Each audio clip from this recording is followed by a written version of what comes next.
Hey guys, this is Dr. Sangeeta and welcome back to another lecture of Dental Pathshala. In today's video, we are going to talk about what happens when the patient comes to you with a swelling. Either with a buccal swelling or with a submental, sublingual swelling. So what happens? How do you come to know that which tooth is infected and what is the source and reason for the swelling? So today's video we are going to talk about the space infection and the spread of infection. So without further ado, let's get started.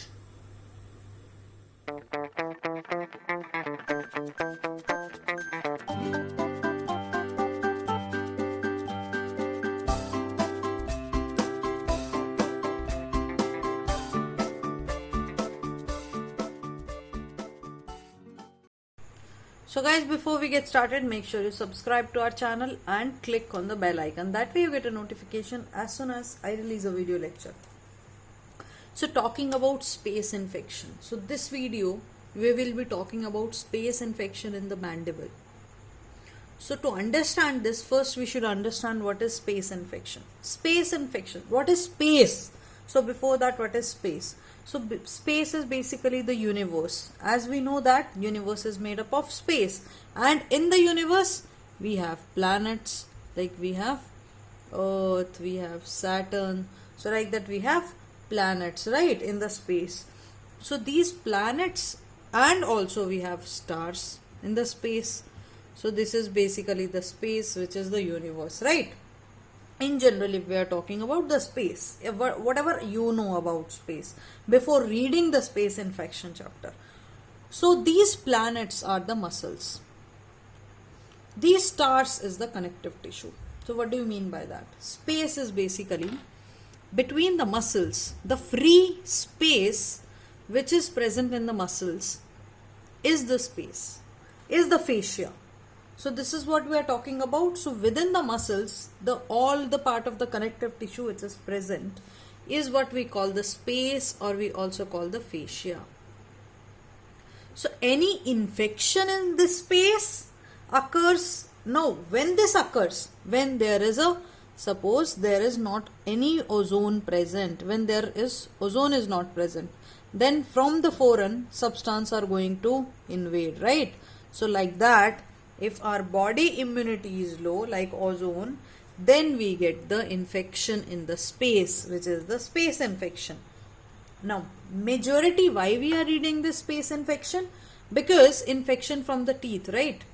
So any infection which is coming from the teeth is going to, so suppose, is going to get into these spaces.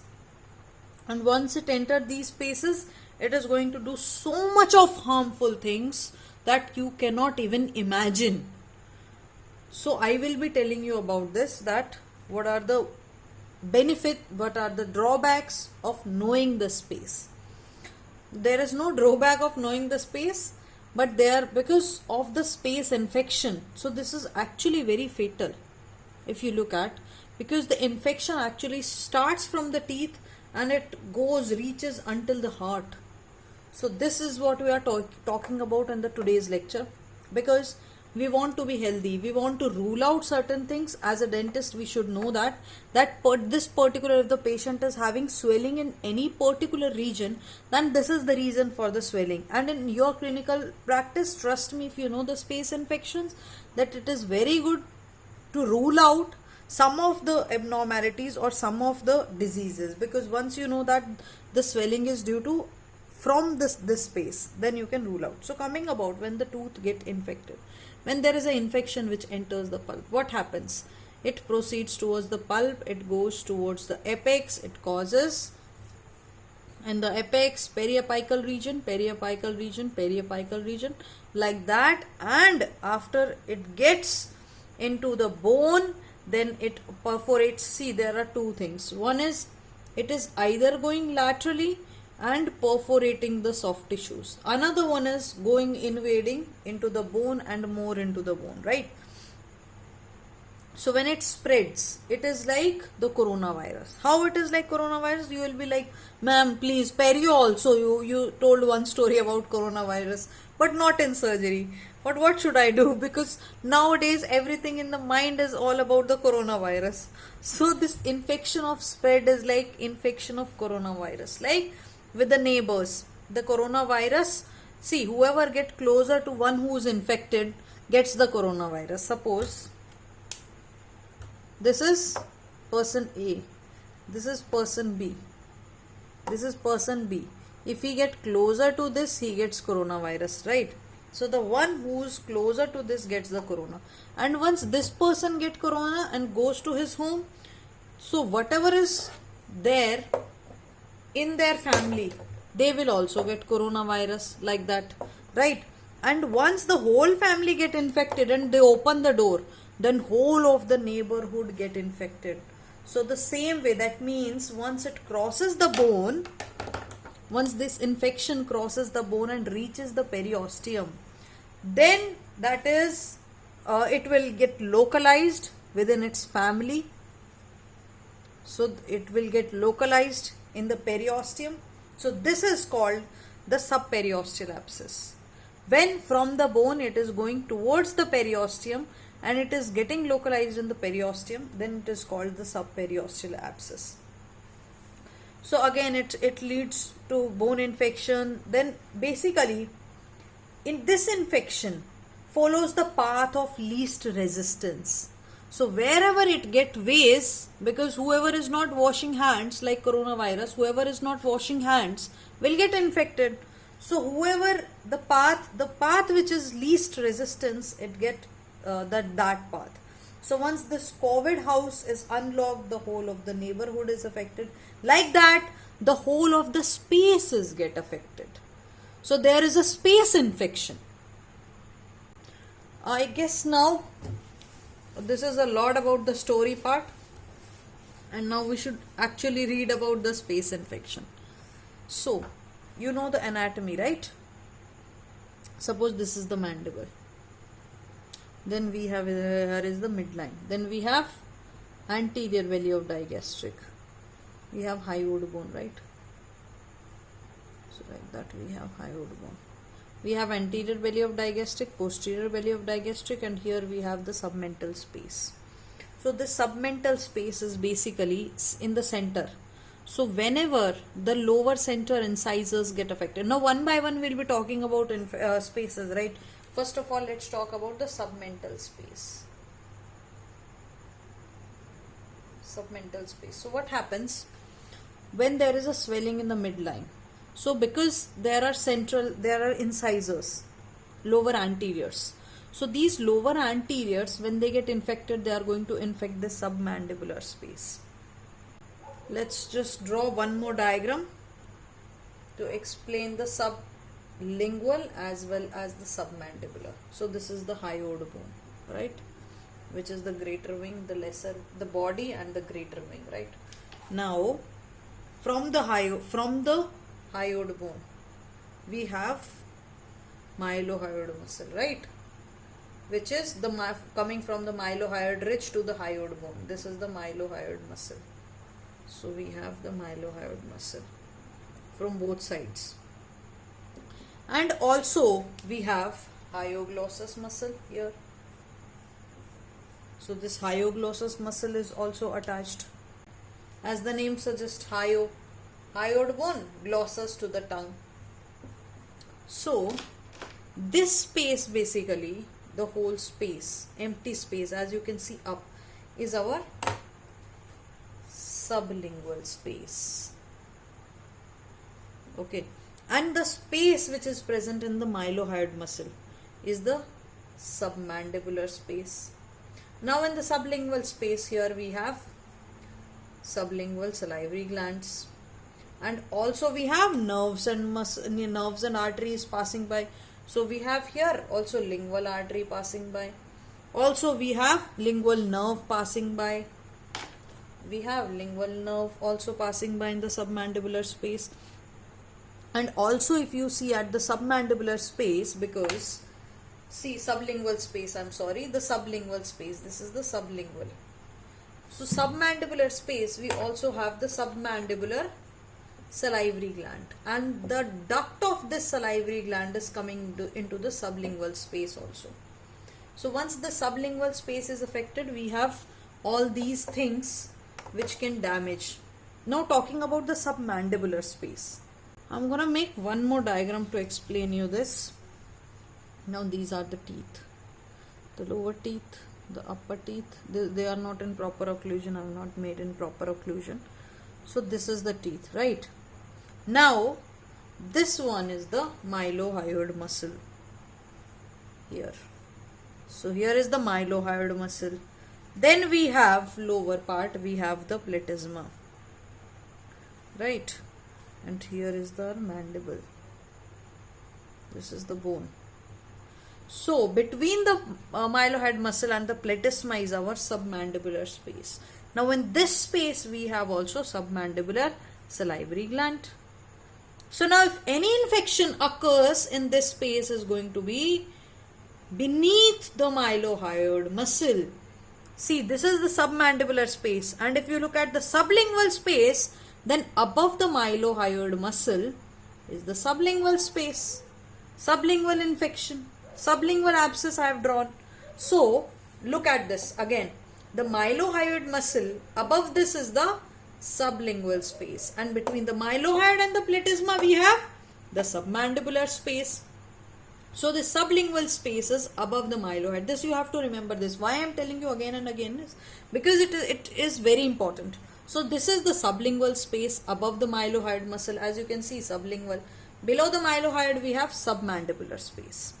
So any infection which is in the sublingual space. Now infection in the sublingual space is coming from this is sublingual. So it is coming from either it is coming from the premolars or it is coming from the molars. So any of the infection which is coming in the sublingual space is going to spread in the, see, now here sideways we have the parapharyngeal space.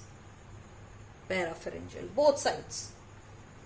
So this is the parapharyngeal space, both the sides. So this, any infection which is in the sublingual space, this is the sublingual space, right? This one is the mylohyoid muscle. So any infection in the sublingual space, either it is going to enter the submandibular space or it is going to the parapharyngeal space. And you know that if it is entering the parapharyngeal space, then it is very dangerous, because see, both ways it is going down. From the sublingual space it is going to the submandibular space. From the submandibular space again it is going down. It is passing the mylohyoid muscle. It is going to the parapharyngeal space and it is going to the mediastinum. Now mediastinum is basically the center of the thoracic cavity. So it is going from the neck and going towards the thorax. So and reaching to the heart. How it is reaching to the heart?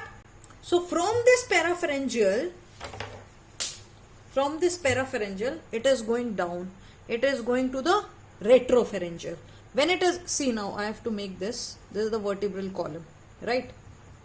And here is the pharynx. And here is the esophagus. So, this, which is attached to the posterior wall. Now this pharynx is basically, now here also we have superior constrictor that we'll draw later. So adjacent, just posterior to the pharynx, we have the buccopharyngeal fascia. Then attached to the vertebral column we have, before the vertebral column I can say, we have the prevertebral fascia, and here we have LR layer. So this whole space is the retropharyngeal space. The empty space, can you see, this is the retropharyngeal space. And any infection which is coming from the parapharynx is going into the retropharynx. When it is going into the retropharynx, it is going into this alar layer and going into entering the dangerous area, dangerous space, and it is going descending down to the mediastinum, and it is causing the descending mediastinum infection, which is descending necroticizing mediastinitis. So basically itis is basically the inflammation of the mediastinum. Now when it is entering the mediastinum, which is the thorax, so see, this is the thorax. So in the thorax, either it is going to put pressure on the trachea, and it will cause the difficulty in breathing, If it is causing pressure on the esophagus, then it is creating difficulty in swallowing, which is dysphagia, and it can, after the esophagus, it can cause difficulty in the swallowing, dysphagia it can cause. Then it can cause the congestion of the superior vena cava. Also it can cause dizziness and fainting, because once this is from the retropharyngeal space, it is going to the mediastinum. Now let me draw also. So mediastinum is basically the space between the vertebral column and the sternum, right, with the thorax cavity. So in the thorax cavity we also have heart, we also have pericardium, we also had all the major vessels. So there is a risk. So because the space infection, see, this is going from the sublingual, and where it is reaching? Up to the heart. So how dangerous it is, that we should know, that how dangerous it is, the space infection. That is why I was telling you that it is a fatal thing. So you should know that about the space infection, where the swelling is having and what is the reason for that swelling.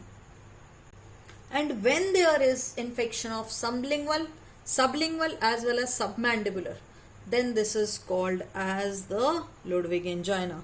So talking about, this was the anterior region. Let's go to the posterior region.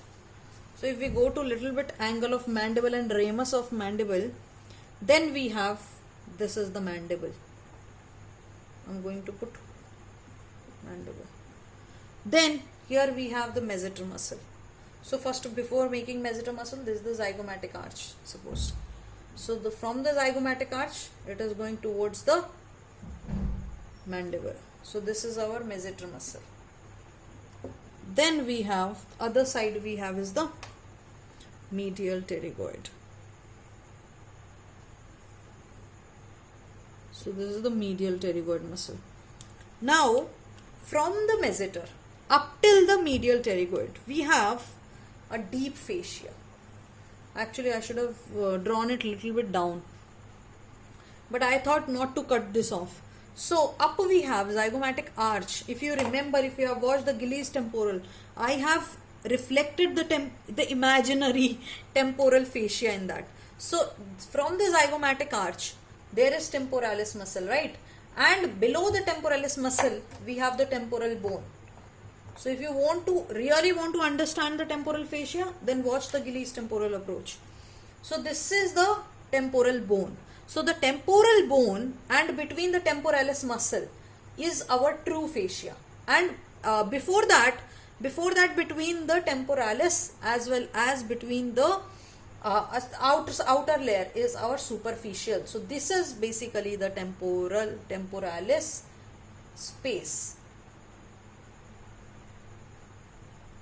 So this is the fascia. Fascia is also, we can say, space. So this is the temporalis space, superficial as well as deep. Now if we go down from here, from the zygomatic arch, we have the masseter muscle which is attached to the mandible, and the other side, the medial side. So here is the medial side of the face. We have the medial pterygoid, and here is also a fascia. So this is basically a deep fascia. In this deep fascia, we have the spaces. So in the fascia is basically a thick, basically it's a sheet. So this sheet is covering, inside this sheet, inside this bag, we have small spaces. Now what all spaces we have? Now if this is the mandible, then up we have the pterygomandibular raphe, which is connecting the maxilla to the mandible, where we give our inferior alveolar nerve block. So this is the pterygomandibular raphe, or we can say the pterygomandibular ligament. So, and next to that we have is the inferior alveolar nerve, and here we have the lingual nerve. So this fascia, it contains two spaces. One space is the masseteric space. One space is the masseteric space, or we can say submasseteric space. The other side we have is this particular space between the pterygomandibular, or we can say between the mandible and between the medial pterygoid. So whole of this space which contain inferior alveolar nerve, which contain lingual nerve, which I have erased it right now, is our pterygomandibular space. Okay, now are you clear? So this side we have, if we look at the angle of the mandible or the ramus of the mandible, so posterior part if we go, we have the mesenteric space as well as we have the pterygomandibular space. So basically pterygomandibular space is the space where we give the inferior alveolar nerve block. So any infection, now again we are not done. So here is the medial pterygoid, right? So now we have here the medial constrictor of pharynx, because this is towards the midline, right? So one side we are going inside the mouth. So here we have the middle constrictor of pharynx, then we have the pharynx. So basically here we have is the parapharyngeal space. Parapharyngeal space. You will get basically all these spaces in the fascia itself. So all these fascia contain muscles, and in between these muscles there are spaces which are present. If you are clear between what is muscle, what is fascia, what is space. So here we have the parapharyngeal space, then we have the pharyngeal space, then again any infection which is present in the pterygomandibular space is going to go in the parapharyngeal space, is going to go again in the retropharyngeal space, then in the mediastinum. So like that, the infection, any infection which is present in the pterygomandibular space will again go to the heart, again go to the mediastinum, and again this is going to be fatal. So we have structures in the pterygomandibular space. What all structures we have? The inferior alveolar nerve, we have the lingual nerve again. And also any infection which is present in the mesenteric space is going to go either in the buccal or it is going to go in the temporal space, temporalis space. So basically it is going to go in the temporalis space. So these are the spaces of the mastication. So these are the masticatory spaces. So masticatory spaces, we have the mesenteric space which is present between the masseter muscle and the mandible. Then we have the pterygomandibular space which is present between the medial pterygoid and the mandible. And outside this side we have the parapharyngeal space. So any infection which is going into the pterygomandibular space is going to get in the parapharyngeal space. Any infection which is there in the mesenteric space is going to get in the temporalis space. So all these four spaces are basically the masticatory spaces because they are present in the mastication area. So we have third molar which is present in the angle area, or we can say basically the ramus area. So the third molar, any infection in the third molar, any infection if the third molar is impacted, if there is pericornitis, or if there is impacted third molar and the roots are placed buccally, then also it is going to invade in the mesenteric space. And what is going to cause the mesenteric space? There will be a swelling, there will also be trismus, difficulty in mouth opening, swelling at the angle of mandible, swelling at the ramus. And then if we look at the pterygomandibular space, now pterygomandibular space actually, because see this is going to go into the pharynx, right? So this is not kind of extraoral swelling is there, because see this is inside, this is towards the midline, this is not towards the cheek, not outer surface, this is from the inner surface. So there is going to be the swelling of the soft tissue. There is not going to be any extraoral swelling, but there is going to be the swelling in the soft tissues. And also sometimes when there is swelling in the temporalis space, or when there is a swelling in the mesenteric space. So when there is swelling in both of these spaces, because of the zygomatic arch is there, so there the swelling won't be here in the zygomatic arch. So this swelling we say it the dumbbell shaped swellings, or we can say the dumbbell swelling, which is present because of the temporalis space, swelling of the temporalis space and swelling of the mesenteric space. So till now that we have covered, if there is any infection in the lower anterior teeth, then the submental space will be affected, And from submental space, it is going to be the sublingual, submandibular space basically. And if the posterior teeth are affected, if the posterior teeth are infected, then there is going to be two swelling.